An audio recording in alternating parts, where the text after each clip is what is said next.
दोस्तों, क्या साइंस और रिलीजन एक दूसरे के एंटी हैं? क्या ये एक दूसरे के दुश्मन हैं? और क्या एक थिंकिंग व्यक्ति बनने के लिए हमें इनमें से एक को पकड़ना पड़ेगा और दूसरे को छोड़ना पड़ेगा? फर्स्ट कट आंसर देखें तो ऐसा ही लगता है कि हाँ भाई, साइंस और रिलीजन एक दूसरे के बिल्कुल एंटी हैं, ऑपोजिट हैं और आप दोनों को एक साथ नहीं पकड़ सकते। भाई, साइंस एविडेंस बेस्ड है, प्रमाण पर चलता है। रिलीजन फेथ बेस्ड है, विश्वास पर चलता है। साइंस कहता है सवाल पूछो, रिलीजन कहता है आप सवाल नहीं पूछ सकते। साइंस के ऑब्जर्वेशंस रिपीटेबल होते हैं। जो कैलिफोर्निया में बैठा एक साइंटिस्ट ऑब्जर्व कर रहा है, वही सारी चीजें आप भी एक्सपीरियंस कर सकते हैं, ऑब्जर्व कर सकते हैं, वही सारी चीजें मैं भी एक्सपीरियंस कर सकता हूँ। रिलीजन के जो एक्सपीरियंस होते हैं वो रिपीटेबल नहीं होते। भाई, कोई सिद्ध पुरुष है, महात्मा है, कोई बड़े पहुंचे हुए व्यक्ति हैं, प्रॉफिट है, उनको अलग तरह के एक्सपीरियंस होते हैं। बाकी लोगों को उनके एक्सपीरियंसेस के बारे में जो वो बताते हैं वो मानना पड़ता है। रिलीजन कहता है मैं अखंड सत्य हूँ। साइंस कहता है कि मैं किसी चीज के बारे में आपकी अभी की अंडरस्टैंडिंग हूँ। अगर आगे एक्सपेरिमेंटल डेटा इसके ऑपोजिट आता है तो आप मुझे चेंज कर देना। और ऑब्वियसली साइंस के नाम पर हम एक दूसरे को नहीं मारते, जबकि धर्म के नाम पर एक दूसरे को मारने की परंपरा तो बहुत पुरानी है। ऑब्वियस आंसर तो यही है कि साइंस और रिलीजन एक दूसरे के ऑपोजिट हैं और आप दोनों में बैलेंस नहीं बना सकते। आपको एक को पकड़ना है और दूसरे को छोड़ना है। लेकिन हम लोग तो ऑब्वियस आंसर वाले लोग हैं नहीं, हमें तो अंदर जाना है, लेयर्स उघाड़नी है, fifth sixth seventh level answer तक पहुंचने की कोशिश करते हैं हम लोग। और अगर इस एंगल से देखें, अगर हम अपने प्रैक्टिकल लाइफ में देखें, बहुत सारे काम हम एविडेंस बेस्ड करते हैं। बेसिक बेसिक डिफरेंस क्या है? Science evidence based, religion faith based, बाकी सारी चीजें इसी से डिराइव हो जाती हैं। अगर आप अपने रियल लाइफ में देखें तो बहुत सारे काम हम साइंटिफिक नजरिए से करते हैं, एविडेंस बेस्ड करते हैं। आप 2 किलो आलू लेने जाते हैं, आप आलू चेक करते हैं, कंफर्म करते हैं कि हाँ ये आलू ही है। आप उसका वजन चेक करते हैं और उसके बाद आप गिन करके पैसे देते हैं, पूरी तरह से एविडेंस बेस्ड। आप कोई पैकेट बंद सामान लेते हैं, उसकी एक्सपायरी डेट चेक करते हैं, एमआरपी चेक करते हैं, देखते हैं कि ये सही ब्रांड का सही सामान है कि नहीं है, totally evidence based.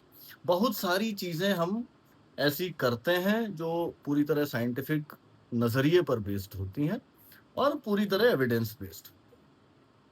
Religion faith based है। अब आप एक सेकंड के लिए सोचिए कि जो माता पिता अपने बच्चे के ऊपर मेहनत करते हैं, एफर्ट डालते हैं, पैसा खर्च करते हैं, शारीरिक कष्ट झेलते हैं, कोई एविडेंस तो है नहीं कि ये बच्चा बड़ा होकर के उनको कुछ रिटर्न में देगा या बड़ा होकर के अच्छा बनेगा भी। केवल विश्वास ही है, केवल फेथ के आधार पे आप कर रहे हो। अगर एक दोस्त दूसरे दोस्त को बचाने के लिए अपनी जान को खतरे में डाल देता है, कोई एविडेंस इस चीज का नहीं है कि आज के बाद मेरा दोस्त रिटर्न कुछ देगा। केवल भरोसा है, विश्वास है, फेथ है, उसके ऊपर आप कर देते हैं। एक सिपाही अगर बॉर्डर पे अपनी अपनी जान को खतरे में डाल देता है अपनी फैमिली को छोड़ करके, इस चीज का एविडेंस तो है नहीं कि भाई देश जो है वो उसका ध्यान रखेगा या उसका जो है उसके बच्चों का ध्यान रखेगा। बल्कि बहुत सारे एविडेंस आपको इसके कॉन्ट्ररी भी मिल जाएंगे, इसके सपोर्ट में भी मिल जाएंगे। यहाँ पर फेथ ही काम कर रहा होता है। ध्यान से देखें तो जब से ह्यूमन सिविलाइजेशन शुरू हुई और दो व्यक्तियों को एक साथ, दो या दो से अधिक व्यक्तियों को एक साथ कम्युनिटी में आकर के रहने की जरूरत हुई, एक साथ काम करने की जरूरत हुई, हमें फेथ की जरूरत पड़ी। एक दूसरे के ऊपर भरोसा करना फेथ ही था। ये मान के चलना कि भाई मैं अगर इस किले की रक्षा कर रहा हूं तो दूसरा व्यक्ति दूसरे किले की रक्षा करेगा। क्योंकि अगर उतना फेथ नहीं होता तो ह्यूमंस इंडिविजुअल यूनिट के लेवल पे ऑपरेट कर रहे होते और इंसानी सभ्यता आगे बढ़ती ही नहीं। तो फेथ बेस्ड स्ट्रक्चर्स का बड़ा रोल रहा। ऑब्वियसली आगे चल करके हर सिस्टम में करप्शन आता ही है, रिलीजन में भी करप्शन के बहुत सारे एग्जांपल्स हमने देखे। बहुत सारे आपको लोग ऐसे मिल जाएंगे जो फेथ के नाम पर तमाम तरह के ऐसे ऐसे काम करते हैं या करवाते हैं, या इस तरह से आपको psychologically, physically, emotionally, financially manipulate करते हैं कि आपको देख के लगता है कि यार ये क्या हो रहा है, क्या कर रहा है यार। और ऑब्वियसली खून खराबे का इतिहास तो बहुत पुराना है। तो अगर वो नेगेटिव चीजें हटा दें और हम इन दोनों चीजों को एविडेंस बेस्ड और फेथ बेस्ड थिंकिंग मॉडल्स की तरह देखें कि रिलीजन एक फेथ बेस्ड थिंकिंग मॉडल है और साइंस एक एविडेंस बेस्ड थिंकिंग मॉडल है। और अगर आप ह्यूमन हिस्ट्री में देखें तो आप पाएंगे कि बहुत लंबे समय तक और आज भी इंसान को फेथ बेस्ड थिंकिंग प्रोसेस की भी जरूरत थी। और अब क्योंकि हम मॉडर्न लेंस से देखते हैं, हमें रिलीजन में सारी कमियां ही दिखाई देती हैं। जितनी अगली बुरी गंदी चीजें हो रही होती हैं, सारी की सारी रिलीजन में हो रही होती हैं। तो इसलिए इस ब्लैक एंड व्हाइट में फंस जाना बड़ा आसान होता है। लेकिन आज की मॉडर्न टाइम्स में, आधुनिक दुनिया में भी आप को फेथ बेस्ड सिस्टम्स की जरूरत है। आप अपने दोस्तों पे भरोसा करते हैं, फैमिली पे भरोसा करते हैं। आप ये मान करके चलते हैं कि हाँ, जिस ट्रेन का मैंने टिकट लिया है वो एक्चुअल में ट्रेन आएगी और वो मुझे अपने डेस्टिनेशन तक पहुंचाएगी। आप अपने ऊपर जो हम सेल्फ डेवलपमेंट कर रहे होते हैं, भाई इस चीज का कोई एविडेंस तो है नहीं कि मैं कल तक जिंदा रहूंगा, तो मैं आज अपने आप को डेवलप करने की कोशिश क्यों कर रहा होता हूँ? फेथ के ऊपर ही कर रहा होता हूँ।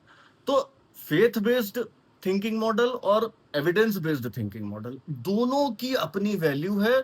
और आप कितना भी ये कहें कि मैं तो जी केवल एविडेंस पे चलता हूं, आप बिना फेथ बेस्ड सिस्टम के चल ही नहीं सकते। लेकिन हाँ, इसका मतलब ये जरूर है कि जो सिस्टम के करप्टेड एलिमेंट्स हैं या करप्शन फैक्टर्स हैं, या जो मुझे गलत डायरेक्शन में ले जाते हैं, या जो मुझे मैनिपुलेट करके अपना फायदा कर लेते हैं, उन चीजों के प्रति मैं सावधान रहूं। कहते हैं कि don't throw the baby with the bath water.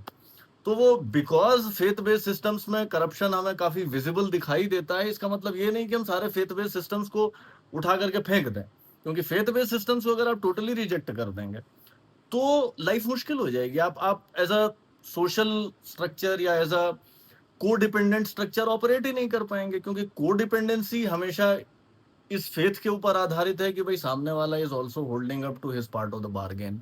Future के बारे में जो प्लान करते हैं आप, वो भी सारा फेथ के ऊपर ही आधारित रहता है कि भाई मैं कल जिंदा रहूंगा, या अगले इतने साल तक या इतने महीने तक जिंदा रहूंगा, या मेरे बच्चे जो हैं वो जिस तरह से मैं चीजों को ले रहा हूँ उसी सेंस में उनको पकड़ेंगे।